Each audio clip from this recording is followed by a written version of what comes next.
தாவேகா தலைவர் விஜயின் ஈரோடு மக்கள் சந்திப்பு நிகழ்ச்சிக்காக திருப்பூர், நீலகிரி, கோவை, ஈரோடு மாவட்டத்தைச் சேர்ந்த 1500க்கும் மேற்பட்ட போலீசார் பாதுகாப்பு பணிக்காக வந்திருக்கிறார்கள். அந்த காட்சிகளை தற்போது பார்த்துக் கொண்டிருக்கிறோம். கூடுதல் விவரங்களை செய்தியாளர் சதாசிவம் வழங்க கேட்போம். சதாசிவம், வணக்கம். பாதுகாப்பிற்காக போலீசார் குவிக்கப்பட்டிருக்கக்கூடிய காட்சிகளை பார்க்க முடிகிறது. மக்கள் சந்திப்பு நடைபெறக்கூடிய பகுதியில் பாதுகாப்புக்கு வேற என்னென்ன ஏற்பாடுகள்லாம் செய்யப்பட்டு இருக்கிறதுன்னு விவரங்களை பதிவு பண்ணலாம். வணக்கம். முக்கியமாக தமிழக வெற்றி கழக தலைவர் விஜய் நாளை தினம் ஈரோடு மாவட்டம் விஜயமங்கலம் சுங்கச்சாவடி அருகே இருக்கக்கூடிய இடத்தில் பிரச்சாரம் மேற்கொள்கிறார். இந்த பிரச்சார நேரமானது காலை 11 மணி முதல் 1 மணி வரை நடைபெறும் வகையில் திட்டமிடப்பட்டு வருகிறது. இதற்காக பாதுகாப்பு பணிக்காக பார்த்தோம்னா கோவை சரகத்திற்கு உட்பட்ட ஈரோடு, திருப்பூர், கோவை, நீலகிரி ஆகிய 4 மாவட்டங்களைச் சேர்ந்த 1700க்கும் மேற்பட்ட போலீசார் தற்போது பாதுகாப்பு பணிக்காக பிரச்சாரம் நடைபெறக்கூடிய இடத்திற்கு வந்துள்ளனர். இந்த பிரச்சாரம் நடைபெறக்கூடிய இடத்தில் மாவட்ட காவல் கண்காணிப்பாளர் சுஜாதா ஆகியோர் ஆய்வு மேற்கொண்டு வருகின்றனர். போதுமான சிசிடிவி கேமராக்கள் வைக்கப்பட்டுள்ளதா, மேலும் விஜய் பிரச்சாரம் செய்யக்கூடிய பிரச்சார வாகனம் இருக்கக்கூடிய இடத்தில் போதுமான பாதுகாப்பு வசதிகள் இருக்கிறதா என்பது குறித்தும் மாவட்ட காவல் கண்காணிப்பாளர் ஆய்வு மேற்கொண்டு வருகிறார். தொடர்ந்து பாதுகாப்பு பணிக்காக 4 மாவட்ட போலீசார் தற்போது குவிந்துள்ளதால் தொடர்ந்து அவர்களுக்கான அதாவது தேசிய நெடுஞ்சாலை இருப்பதால் அங்கு இருக்கக்கூடிய போலீசாருக்கு ஒரு பணியும், அதே போல கார் பார்க்கிங் போன்ற பணிகளும், அதே போல இந்த இடத்தை சுற்றிலும் யாரெல்லாம் பாதுகாப்பு பணியில் ஈடுபட வேண்டும், அதே போல ஒரு டிஎஸ்பி, ஏடிஎஸ்பி ஆகிய தலைமையில் பாதுகாப்பு பணிகளை மேற்கொள்ளவும் போலீசார் திட்டமிட்டு இருக்கின்றனர். மேலும் இதற்கிடையே பார்த்தோம்னால் இந்த இடத்தில்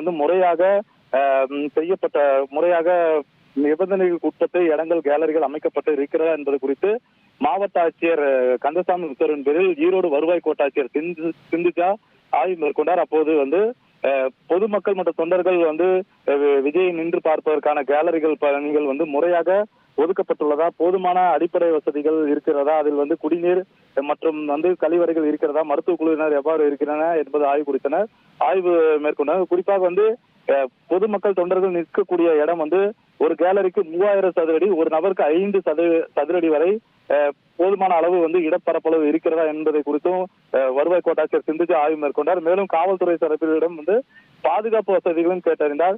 மாவட்ட நிர்வாகத்தின் சார்பில் அவர் தந்தி தொலைக்காட்சி பிரத்யேகமாக அளித்த தகவல் என்னவென்றால், பொதுமக்கள் கூட்ட நெரிசல் இல்லாமல் கரூர் போன்ற துயர சம்பவம் மீண்டும் ஏற்படக்கூடாத வகையில் போதுமான அடிப்படை வசதிகள் செய்யப்பட்டுள்ளதா என்று ஆய்வு மேற்கொண்டதாகவும், அதே போல பொதுமக்கள் தங்களுக்கு ஒதுக்கப்பட்ட இடத்தில் ஒருவரை முந்தி செல்லாமல் நிதானமாக நின்றுவிட்டு இந்த கூட்டத்தில் பங்கேற்றுவிட்டு கலைந்து செல்ல வேண்டும்.